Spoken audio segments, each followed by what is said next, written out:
global warming real? Is climate change irreversible? Why are carbon emissions still rising? Join host Dr. Alberto Troccoli, a global leader in climate science and its application to the energy sector, as he unpacks these pressing issues. Through candid conversations with leading experts, get ready to demystify climate change and explore its many layers. So, let's Climunicate!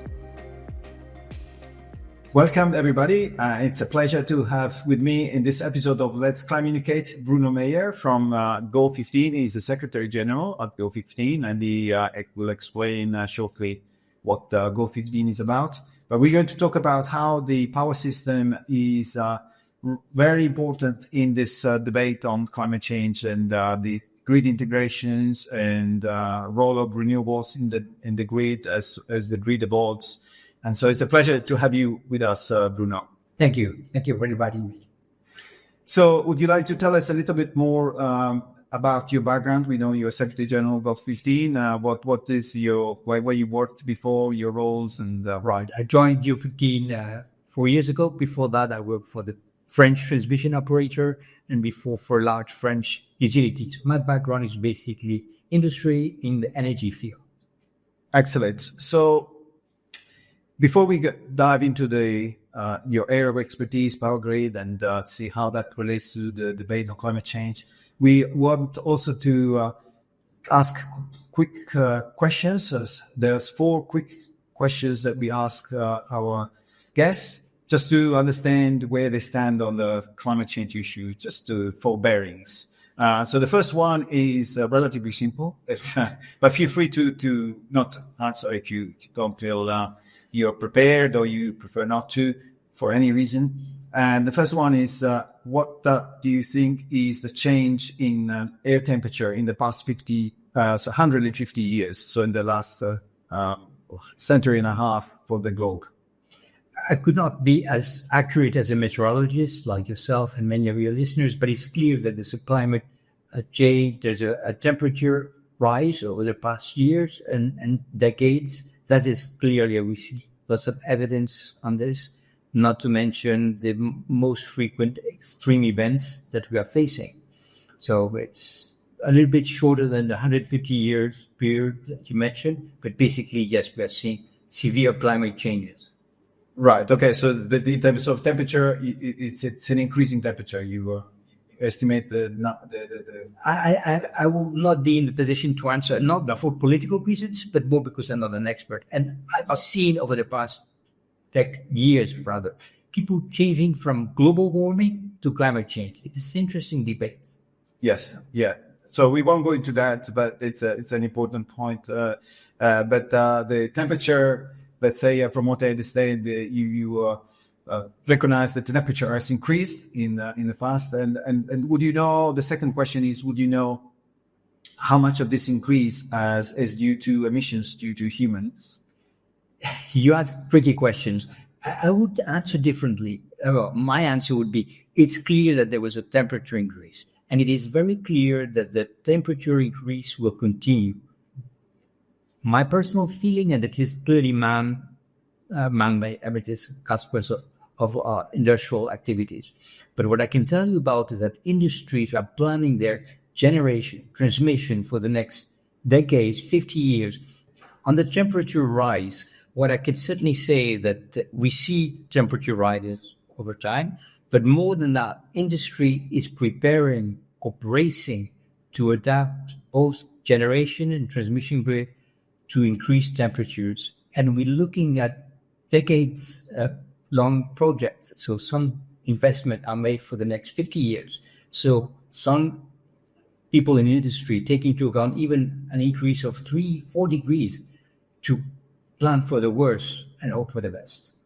Okay, so yeah, we are jumping also to the discussion later, but it's good because actually the third question is about what do you see as changing temperature over the next 80 years. So normally we look at the 2100. So you already mentioned this. The industry is accounting for that. So. That's right.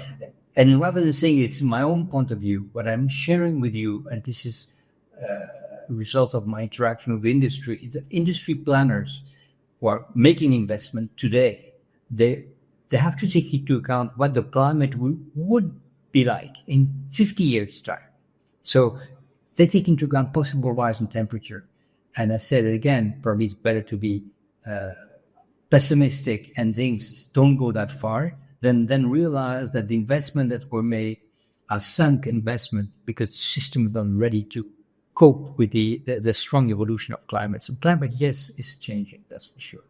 And last question, again, this is a more tricky, but just, if you can just give us a hint of what's your understanding around tipping points of the climate system? So that the tipping points many places, but like the permafrost thawing that would release a lot of methane, for example, or the melting of ice, all this tipping points that could cause major changes. How do you? I could only answer as a citizen rather than expert because it's not my field of expertise. We see things happening. It's interesting to see how the discussion takes place in the media. Just last week, there was a glacier melt in Switzerland and a small village actually was destroyed. And the jury, not the jury still out, you have experts which say this is clearly climate change related. Others say we're not 100% sure. So it's difficult. And I'm not the expert on meteorology. No, of course, but it's really just to have an idea of your perception of this themes and important problems, because that's where the real perception of risk lies. If you think that it's going to be a real risk, then you could be prepared to spend more time and invest more. If you think it's a very low risk, you don't care, and and so. Yeah, I think that's a very important pointer for future discussions and investments and planning for our globe. But if we move now to your area of expertise, you have decades of expertise in power sector, and we were very lucky to have your keynote presentation today at the International Conference on Energy Meteorology in Padua, in Italy. And one other question, I mean, this is a big question, a challenging question, but what are in your views, the biggest operational and technical challenges in integrating large-scale renewables across different grid systems? But if you want taking examples of Europe, which is well connected, what are the challenges? I would say there are two kinds of challenges. One kind is basically just connecting the new generation, which is renewable generation like wind and solar, to the grid. You need wires to connect this to the grid. This is obvious, but it's still an issue because we have to take into account reaction of the public, the famous NIMBY factor, okay, do this, but not here. This is problem number one, which is easy. Problem number two, which is a little bit more tricky, is the fact that these renewable energy sources are difficult to forecast. And obviously there's no sunshine at night, but there may be a hazy day, and then the power grid operators have to take into account the fact that the generation that they would be strongly delivering electricity is suddenly dropping because of haze. So this is a very important challenge, how to adapt to these renewable energy sources which are intermittent. If there's one word I would underline here, intermittency. Intermittent. So, but do you see as a challenge as an engineering challenge, or is just because this is a new or emerging, I mean, it's not entirely new, but that we've been having this integration for the last 10, 20 years, and something that we still need to learn, or are there some hard limits that renewables cannot reach? It's the 1 billion question. What is the limit of renewable energy system that you can put on your grid? Can you have 50%, 80% of solar and wind, or would your system collapse? There is no clear answer on this, and if you'd interview different people from my level of expertise, you'd have different answers. I think that this is a technical challenge, that's for sure, because it's a change of power. The way power grid operated in the past was done with what we call rotating machines. I'm not going to go into this, but renewables like solar and wind don't provide this rotating machine facilities. Now, technology can help and make things better, And we can see now large power systems, for instance, in Europe and other places, generating electricity from intermittent renewable energy sources at levels of 75% and with no collapse. So it works. But our systems need to be reliable always. So this is a very sensitive issue.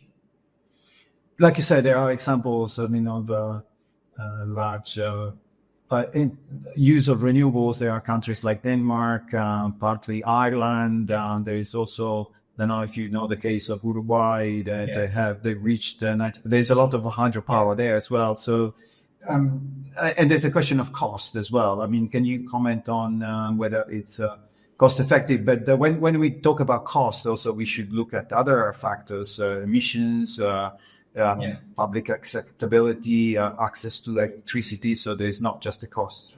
Very rich question. First, I want to just underline the difference between renewables and intermittent renewables. Countries like Uruguay or Brazil are nearly 100% renewable between hydros and wind. So this is one point.